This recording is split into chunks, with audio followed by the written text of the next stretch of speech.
Bueno, Dios les bendiga, hermanos. Le damos la honra y la gloria a Dios por este privilegio que nos da de poder estar aquí reunidos de nuevo para venir y escuchar del consejo de Dios. Y hoy en día les vamos a pedir que abran las escrituras en el libro de Corintios, segunda de Corintios, capítulo 13, versículo 5. Vamos a leer. Y me dicen un amén cuando todos tengan segunda de Corintios, capítulo 13, versículos 5. Segunda de Corintios 13, versículo 5.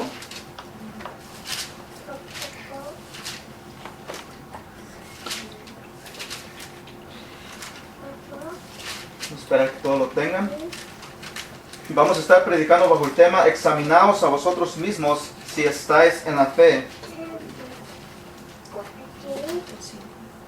Así que segunda de Corintios 13, versículo 5.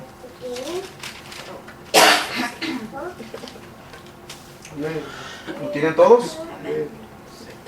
Se lee en el nombre del Padre, del Hijo y del Espíritu Santo. Dice: examinaos a vosotros mismos si estáis en la fe.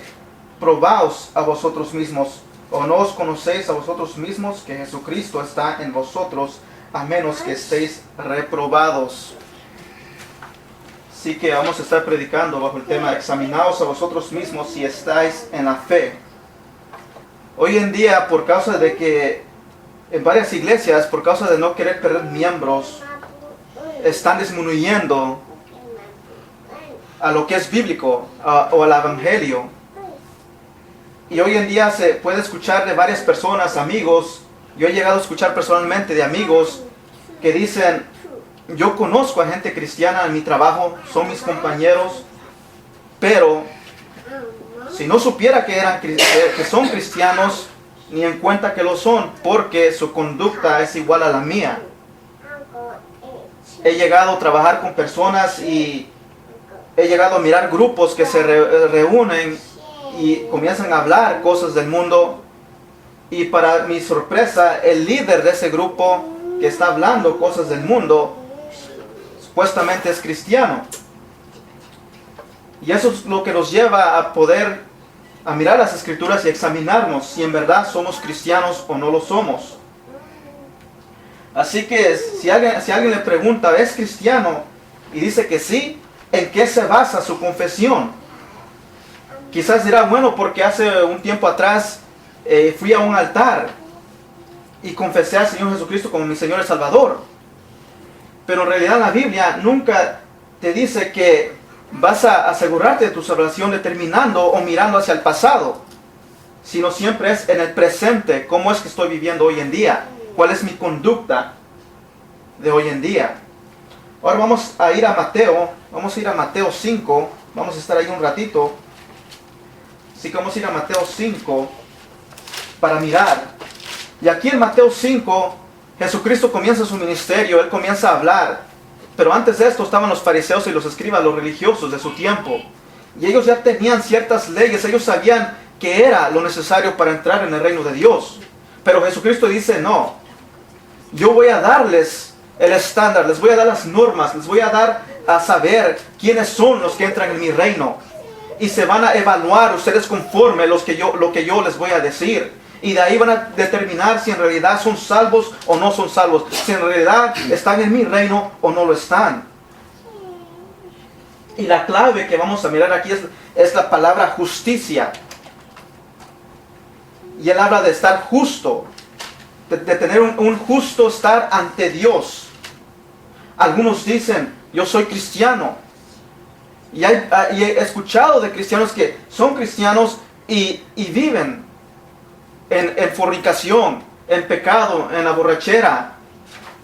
Y dicen ser cristianos, pero la clave es la justicia, un justo estar ante Dios. No están viviendo bien ante Dios. Dirán: soy cristiano, pero ando como si no lo fuera. Y vivo tal, y hago cierta cosa, pero 1 Corintios 6:9 dice que los fornicarios, los adúlteros, los borrachos, los ladrones y todo ese tipo de personas no van a heredar el reino de Dios. Así que en Mateo 5:20, vamos a ir ahí. Mateo 5:20, vamos a mirar lo que Jesucristo dice. en este versículo. Así que están los fariseos y los escribas. Y si alguien en ese tiempo la gente creía que si alguien iba a ir al cielo, eran los fariseos y los escribas. Pero Jesucristo dice esto en Mateo 5, versículo 20. Dice, porque os digo que si vuestra justicia no fuere mayor que los de los escribas y fariseos, no entraréis en el reino de los cielos. Ahora ellos, los fariseos, los escribas, ellos iban al templo todos los días. Ellos oraban, ayunaban, daban sus diezmos. No los ibas a ver en los clubes nocturnos, no los ibas a ver con gente pecadora, ni se juntaban, ni les hablaban, ni los tocaban. Y Jesucristo viene y dice, si su justicia no es mayor que la de los fariseos y los escribas, no van a entrar en mi reino. Dice, la justicia de ellos es exterior, pero yo requiero una justicia interior, un justo estar ante Dios.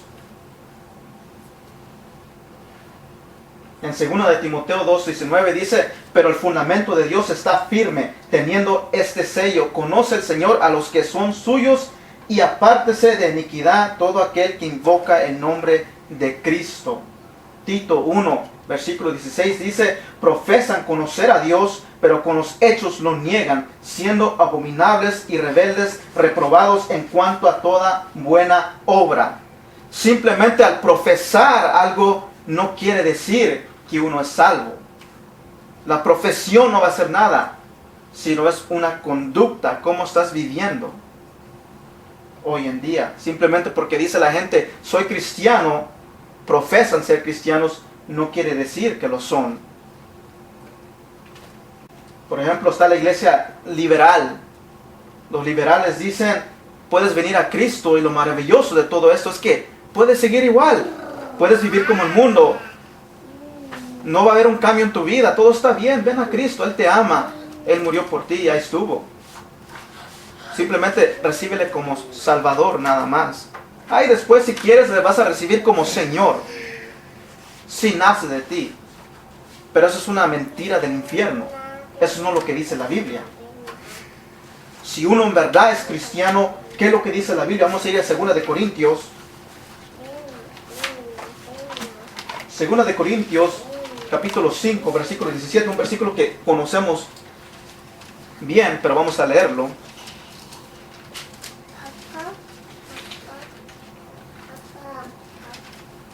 Segunda de Corintios, capítulo 5, versículo 17, dice así, de modo que si alguno está en Cristo, nueva criatura es. Las cosas viejas pasaron, he aquí todas son hechas nuevas. Así que si alguien dice estar en Cristo, nueva criatura es. Va a haber una nueva forma de vida, una nueva forma de pensar, una nueva forma de conducta. Si no hay ese cambio, no es nueva criatura, no está en Cristo. Los cristianos viven diferente. Si alguien vino a Cristo y no hubo ese cambio, yo cuestionaría si en realidad esa persona fue justificada, si en realidad ha recibido la salvación. Primera de Juan, vamos a ver lo que dice Primera de Juan, hablando de los cristianos. Primera de Juan 1:9. Dice así, Primera de Juan 1:9, dice, si confesamos nuestros pecados, Él es fiel y justo para perdonar nuestros pecados y limpiarnos de toda maldad. Si confesamos nuestros pecados, indicando que un cristiano tiene convicción de pecado, por lo cual lo lleva a confesar sus pecados. Miramos que el mundo puede vivir y hace lo que quiere y no hay ningún arrepentimiento, no hay ninguna convicción, pero un cristiano, por cuanto tiene el Espíritu Santo viviendo en él, va a haber esa convicción, va a haber esa guianza a confesar su pecado, a reconocer de que ha pecado. Primera de Juan 2:3 dice, y en esto sabemos que nosotros le conocemos si guardamos sus mandamientos. Va a haber algo que nos va a guiar. Dios produce el querer como el hacer, por lo cuanto vamos a desear obedecer a Dios. Es por eso que nos reunimos, porque hay un deseo a querer obedecer a Dios, a reunirnos, a alabarle, a glorificarle. Y un verdadero creyente ama a su hermano. Primera de Juan 2, versículos 9 y 10. Dice así, el que dice que está en la luz y aborrece a su hermano, está todavía en tinieblas. El que ama a su hermano permanece en la luz y en él no hay tropiezo. Así que un verdadero cristiano ama a su hermano. Si lo aborrece, dice, no es de Dios esa persona. Versículo 15 dice también, no améis al mundo ni las cosas que están en el mundo. Si alguno ama al mundo, el amor del Padre no está en él. Así que si uno es cristiano, va a vivir diferente. Su deseo va a ser hacer la voluntad de Dios y no querer estar en el mundo, amar las cosas del mundo. Santiago 4:4 dice así. Hoy en día hay ciertos predicadores, como les digo, que dicen que puede uno vivir como uno quiera. Hay iglesias que por temor de no perder a sus miembros, no predican ciertas verdades, tienen miedo de reprender, de corregir. Pero el predicador no teme al hombre, sino teme a Dios, por lo cuanto va a ser la voluntad de Dios. El que le teme al hombre va a ser como el rey Saúl, simplemente echado para afuera, o simplemente nunca ha sido llamado. Santiago 4:4 dice, oh almas adúlteras, ¿no sabéis que la amistad del mundo es enemistad contra Dios? Cualquiera pues que quiera ser amigo del mundo, se constituye enemigo de Dios. No podemos estar con un pie en lo de Dios y en lo del mundo. Escoge, ¿estás con Dios o con Satanás? De vuelta aquí en 1 de Juan 3, versículos 8 y 9 dice, el que practica el pecado es ¿de qué? Del diablo, porque el diablo peca desde el principio. Para esto apareció el Hijo de Dios, para deshacer las obras del diablo. Todo aquel que es nacido de Dios no practica el pecado, porque la simiente de Dios permanece en él y no puede pecar porque es nacido de Dios. En otras palabras está diciendo, va a haber una convicción. No puede estar continuamente practicando el pecado porque va a haber una convicción que lo va a guiar al arrepentimiento. La Biblia dice que Dios al que toma por hijo, azota, corrige, disciplina. Si no se mira eso en la persona, cuestionar si en realidad es un cristiano. Ahora, ¿habrá pecado en el creyente? Sí, en veces el creyente llega a tropezarse en el pecado, pero va a haber ese arrepentimiento, va a haber esa convicción que el Espíritu Santo le trae y va a confesar su pecado y Dios lo va a perdonar, pero va a haber un arrepentimiento en el corazón. Como Pablo en Romanos 7:15 lo dijo, lo he dicho muchas veces, pero vamos a ir ahí en Romanos 7:15 para mirar con las escrituras, hablando sobre Pablo. Romanos 7:15 dice así, porque lo que hago no lo entiendo, pues no hago lo que quiero, sino lo que aborrezco, eso hago. Él quería obedecer a Dios, pero en veces por tropezar en el pecado, dice, en veces tropiezo en él, pero aborrezco el pecado, lo aborrezco. Hay una convicción en mí, hay una lucha contra mí, y quiero vivir la vida conforme a la voluntad de Dios, pero en veces no hago conforme a la voluntad de Dios, y aborrezco eso. Aborrezco el pecado. Es lo que va a haber en el creyente. Usted no puede decir que es cristiano y seguir en el mismo camino. No puede ser cristiano y seguir en el mismo camino que andaba antes. Vivir en el pecado, deleitarse en el pecado, andar en el mundo, escuchar cosas que no agradan a Dios y no haber una convicción ahí. Va a haber un cambio. Acabamos de mirar que somos nuevas criaturas. Está el Espíritu Santo morando en uno, tiene la simiente de Dios en él, el Espíritu Santo que nos guía hacia el arrepentimiento, nos trae convicción cuando desobedecemos a Dios.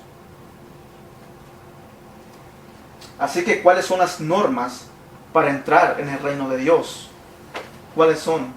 Regresemos a Mateo 5 para mirar.